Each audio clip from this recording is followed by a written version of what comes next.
Hey there, Alexandra from Sesala DIY here. Are you ready for this week's sewing idea? It's all about one of the most simple and cute dresses out there, the high-low dress. Basically, it has a shorter hem at the front and longer at the back. It's a super versatile style you can wear to a party or a more formal event. How cool is that? And guess what? The best part is that it's super easy to make your own pattern for this dress. Let's dive right in.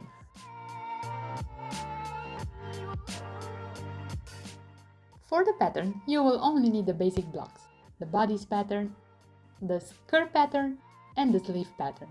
On my channel you can find a video on how you can make your own skirt blocks. It's linked above.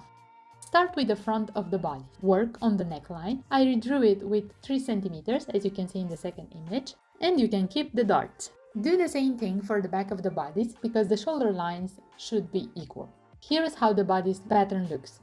Optional, you can make a facing for your bodice pattern in case you don't want to have a lining. Mine was around 4 cm. Repeat for the back. Here is the final pattern of the facing.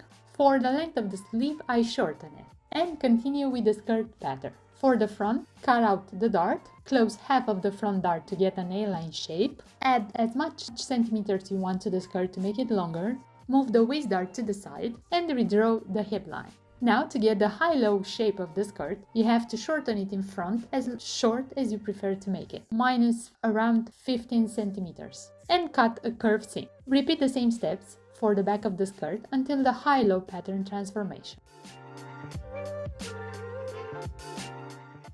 And here is how the skirt pattern looks. Optional, you can add pocket. Here are my measurements. And this is it. I can now show you the dress.